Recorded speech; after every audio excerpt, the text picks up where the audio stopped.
Kristen Duhr, nice to see you. Thanks for coming to the show. Thanks for having me. I'm looking forward to chatting with you. So I don't even know how to introduce you because you're involved in so many things and own so many different businesses. The best title is probably just entrepreneur. What do you think about that? I think that's probably the safest way. Being involved in so many things makes it difficult to put a bunch of titles with your name. So we know each other because of your involvement in dog rescue, and we've rescued quite a few dogs through you. But kind of explain your whole universe and how you got into being involved in animals and dog rescue and dog training and the whole thing. Yeah. So to keep it as brief as possible for you, I never had a dog or a pet growing up. I have two siblings. They're both younger than I am. And I always gravitated towards, dogs when I would see them. But we weren't allowed to have them as a kid. So when I went away to college, I got two Labradors. And I basically found myself sometimes even spending more time with them than doing some of the other things that I probably should have been doing, like even sometimes going to class. And I just became really connected to working with them and learning how they operated and how they thought and the training piece just kind of became very natural to me. And from there, I actually came back home and started working at a job where I couldn't bring my dog, so I had to find somewhere for him to go. And I started interviewing different dog daycare facilities anyway. I found a home-based one. We kind of jived and connected. So she asked me if I wanted to work for her. And I thought, well, I mean, I already have a full-time job, but maybe I could do some dog sitting on the side. And ultimately from there it just kind of spiraled. I worked for her. I started working on my own, started my own business, moved to St. Louis, and also started a business here. And then it just grew. So started a dog walking business first, which then became, can you watch my dog? And then it became a boarding business.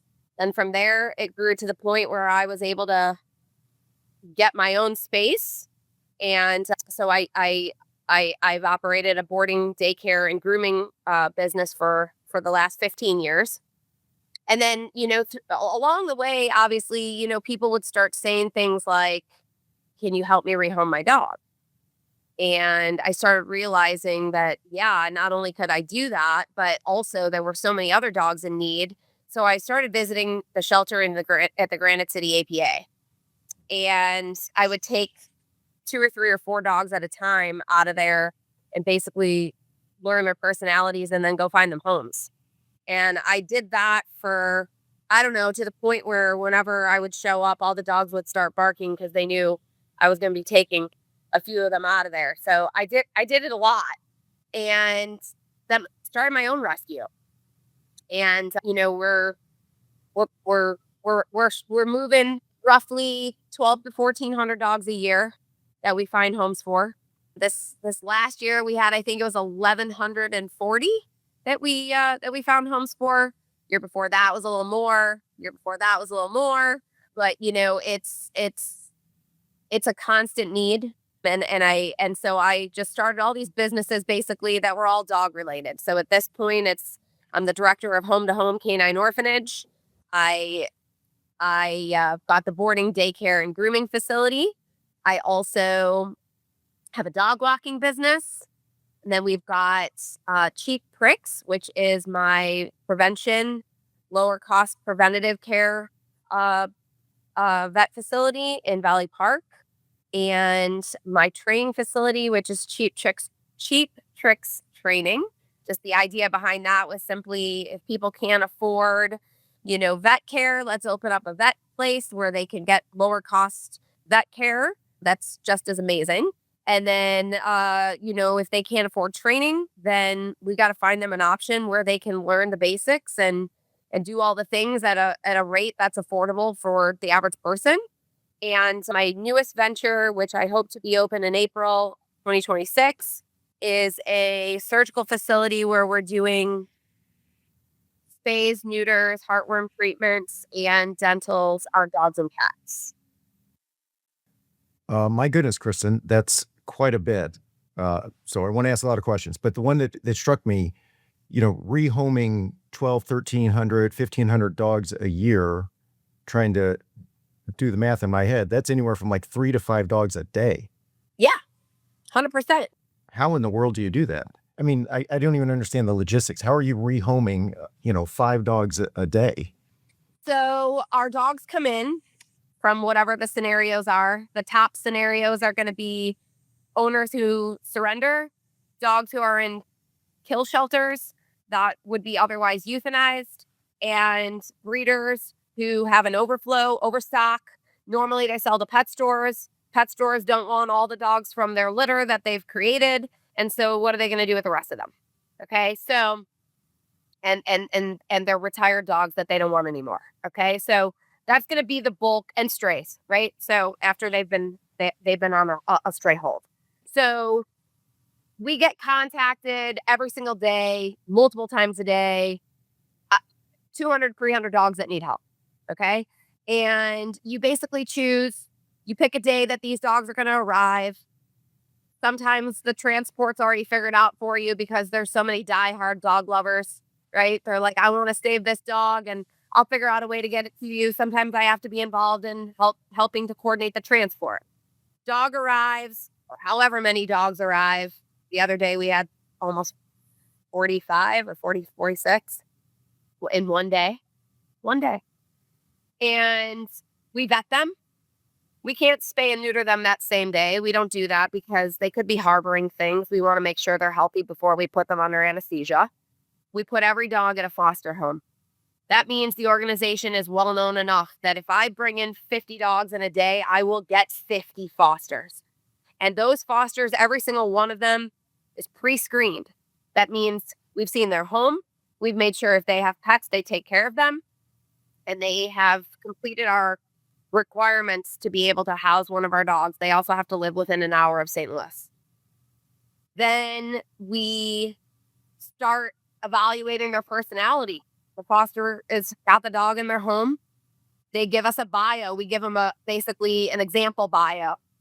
They take pictures. They generate that bio. They send that bio into our communication platform that each individual foster has access to, a file for their specific dog. I personally take all of those bios and those pictures and I post them on social media.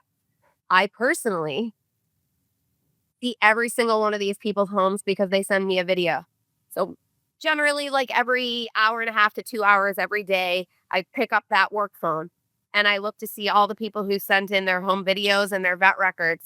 It takes me about 2 minutes or so to look through everyone's record, pull their application, approve it, and send it on to my teammates.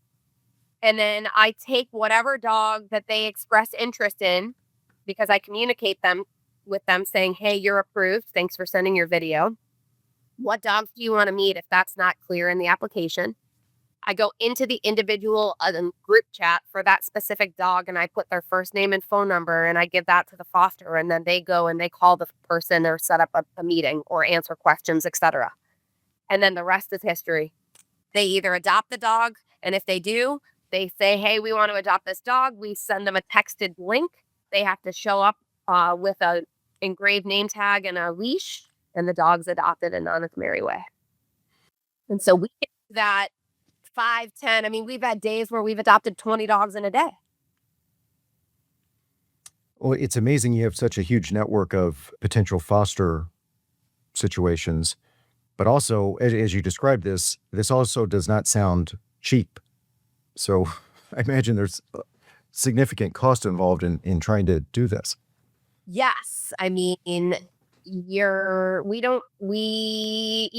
medical side of things and the food are obviously the most expensive things. You've got, a relatively low overhead as far as, an actual space and housing the dogs. We obviously use some space for training them. But other than that, the fosters are really the heroes. I mean, truly. Yeah, definitely. Is there something unique or different about Missouri that this is maybe a bigger problem than other parts of the country? Yeah, it seems that we have such flexibility in what our requirements are. I mean, they seem reasonable on paper, certainly. But when it comes to enforcement and politics, touchy subject, I just think that there has to be some motivations behind what's allowed. I mean, I personally know from my professional relationships with some of the breeders, for instance, that there's just no way that I mean, even with a rap sheet that is public, I mean, there's just no way that it makes any sense that these people are even still operating. It's just mind blowing. Well, I just assumed that you can't even get dogs from like a quote a pet store anymore because I've never even seen that since I was a kid many many many years ago. Nick, there's one in Fenton, Hmm. Petland. In fact, we get Petland's rejects. So when these breeders and bring whatever dogs Petland has agreed to purchase, they don't just go straight to Petland, they go to the vet. And the vet basically that they have contracted to be their vet signs off on the health of this dog, this puppy.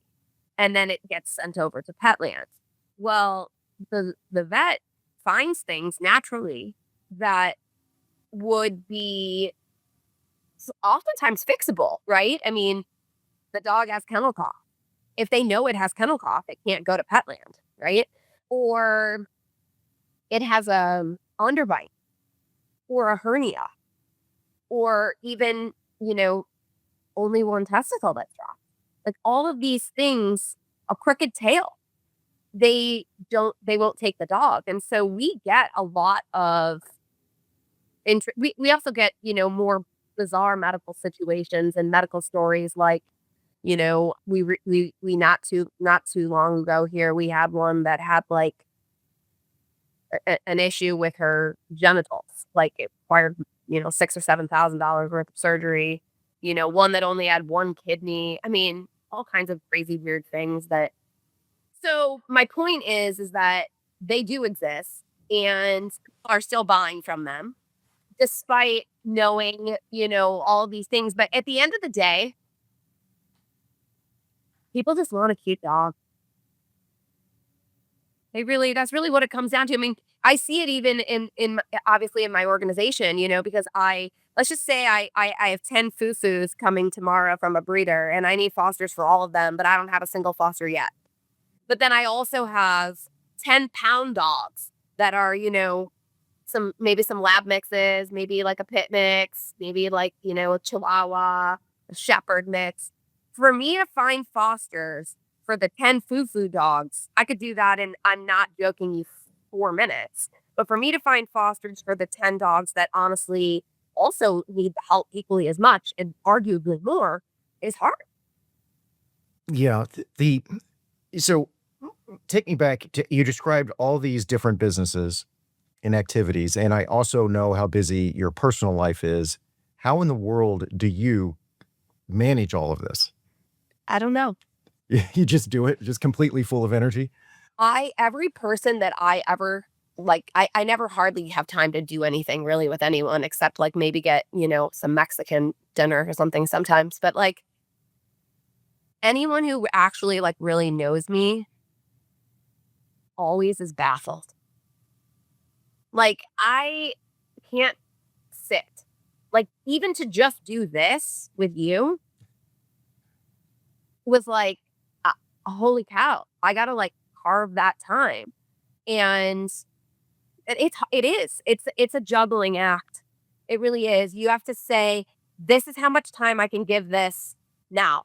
Now I got to move on to the next thing and the next thing and the next thing. And you got to give a little to every single thing. Otherwise, things fall apart.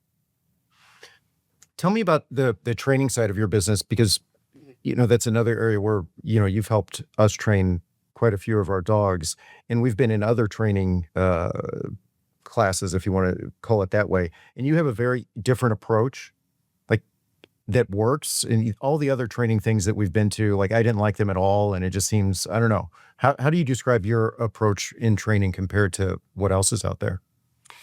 Well, I think the first thing is we have to remember that there's lots of different approaches and we can't have a conveyor belt method when it comes to training a dog. But what we can do that I think is a little different from how I teach things is we can teach dogs actually what what they do naturally, right? So we start with that. We start with saying, "Hey, you sat, that's what that was." Right? So we start with a lot of complimenting the dog and teaching them, "Hey, naturally this is what you do and I'm just going to tell you that's what it is." Okay? I think what a lot of the training businesses that I've seen do is they're focused a lot on consequence and methods that are fast, right? We take your dog, we can do this in 2 or 3 or 4 weeks, and we'll give you back a trained dog. You know, I want to work with my customers. I want to see their connection with their dog. I want to see what they're doing so that I can tell them what they might be able to do differently to get a different result. And I think that is probably one of the biggest differences. I don't want to do the work for you because I know I can train your dog. And so I really am dedicated to working with people who actually believe that they can do the work, right? And that they can earn the respect that their dog deserves in order to listen to them outside of the training space. Because if you can't do that, then you're basically just throwing money out the window. So, do you think you're training the person more than the dog, the owner? I'm training the person to understand their dog, and I'm training the dog to understand their person. It's really a two-way street. I know people always say, like, "You're really training the person."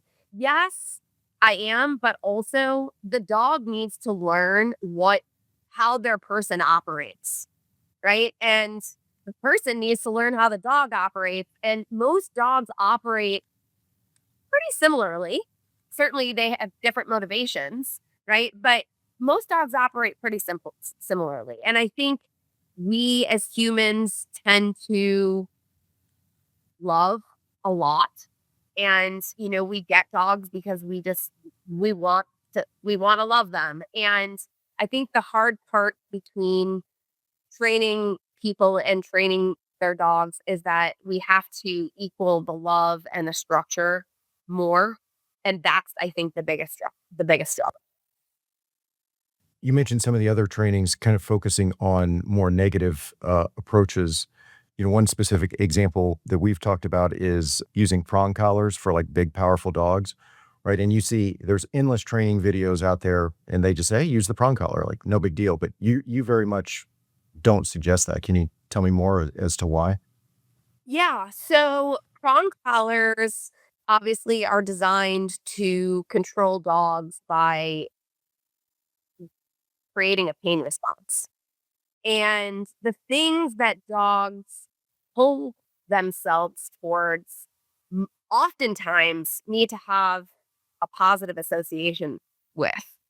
So if my dog gets excited while it's wearing a prong collar when it sees another dog, and my dog starts pulling towards that other dog, I'm probably, as a dog, I'm maybe not going to get that excited anymore about seeing dogs because every time I see them, I get a pain response. And so, additionally, that same thought process can be, children. My dog sees kids and they get really excited, and I put the prong collar on them to help me control the dog. And now, when my dog sees kids, they get a pain response, right? So anything where you're delivering a pain response, but you actually want the dog to like the thing, you're basically you're the way that the dog views that is never going to be what you want. So instead, what we need to do is we really need to remove the negative consequence. And we need to be able to create a management plan that allows for the dog to be redirected.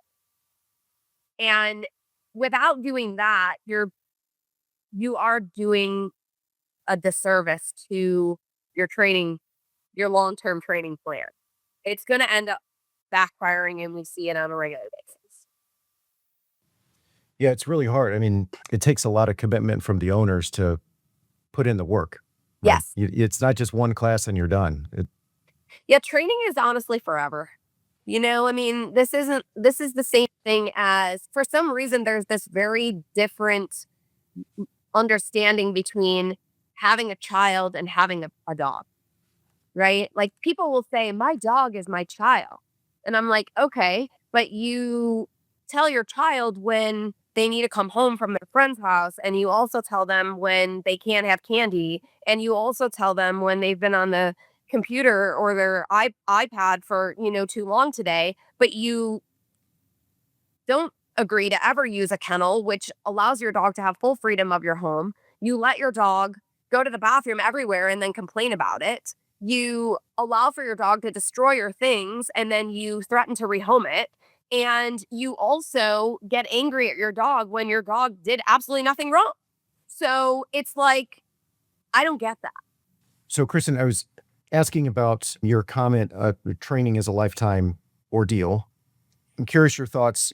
In the beginning, at the early stages of the animal's life, you're going to do a lot more classes, right? Get kind of the foundations. But do you recommend, somebody has a 5-year-old dog that they kind of maybe go back and do refreshers on occasion, just keep the skills up?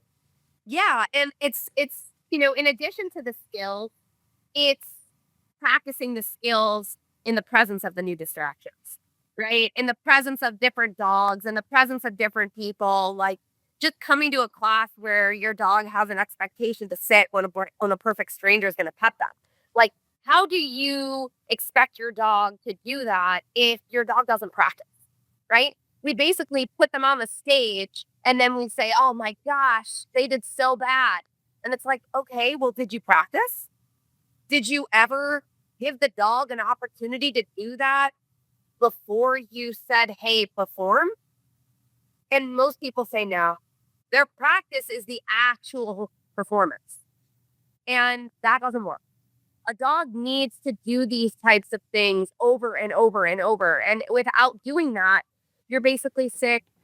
Well, I have a super high expectation that you're never going to be able to meet. So, it's pretty unfair for the dog. This training style that you have and expertise, clearly you've developed that over time, but was there some like initial foundational thing that kind of set you off on the training path?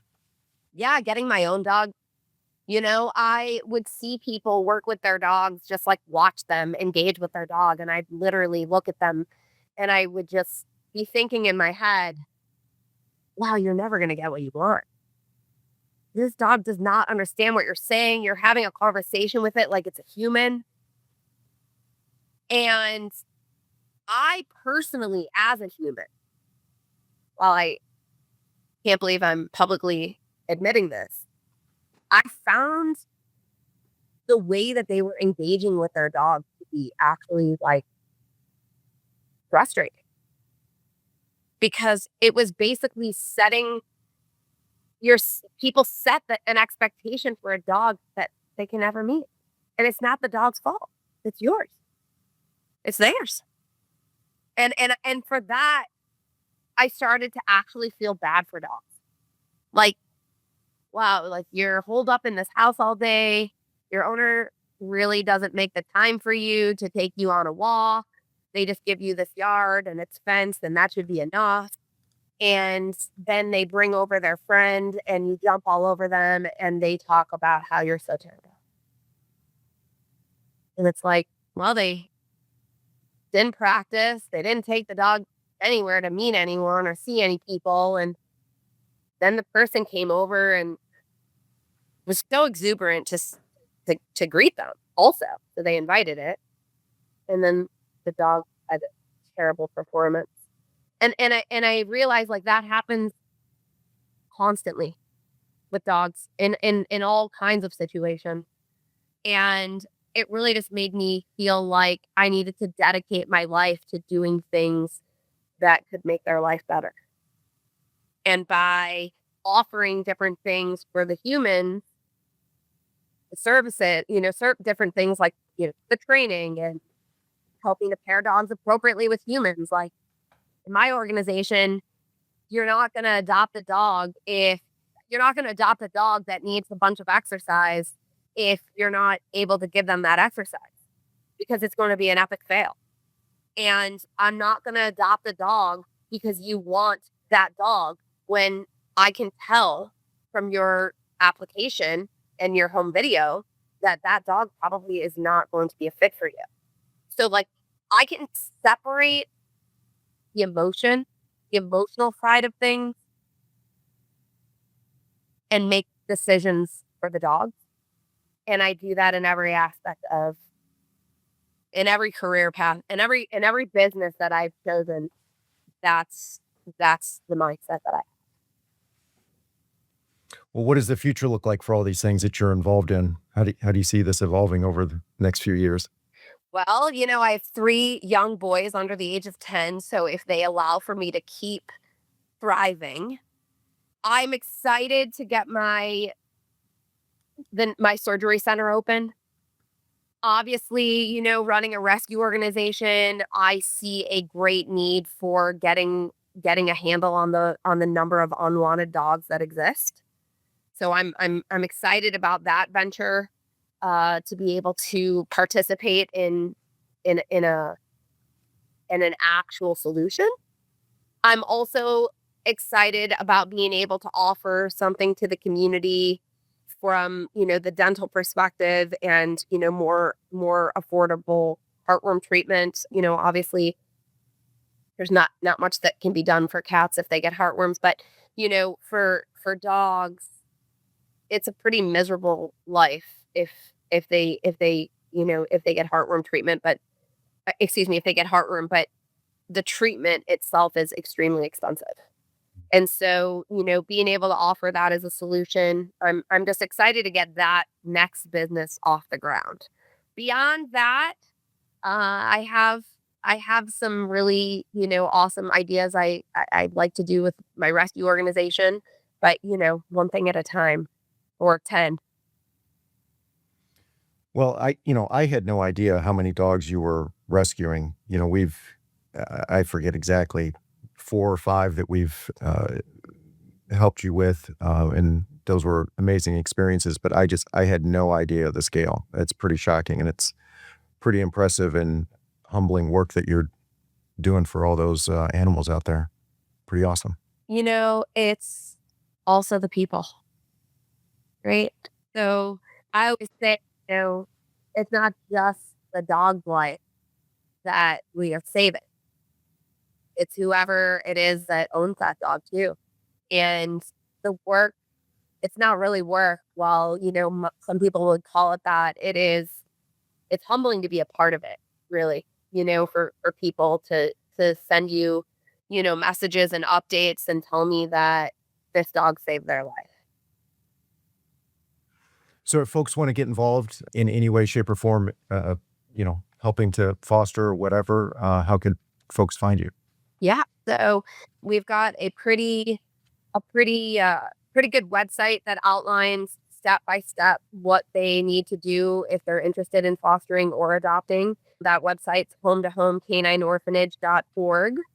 And all they need to do is just go there, decide what their next plan is, if they're looking to foster or interested in adoption, and then just follow the steps. It will literally go through things one by one with them. That's awesome, Kristen. I really appreciate you spending the time and sharing your story. Yeah, absolutely. Thanks for having me. Have a great day. This episode of Leading in the Dark is brought to you by Enzo Technologies. Enzo Technologies helps businesses reduce their cyber risk and operate more reliably through secure, fully managed technology, health facility IT systems, and voice solutions, delivered through a trusted human partnership. Visit enzotechnologies.com to learn more. That's INZO technologies.com.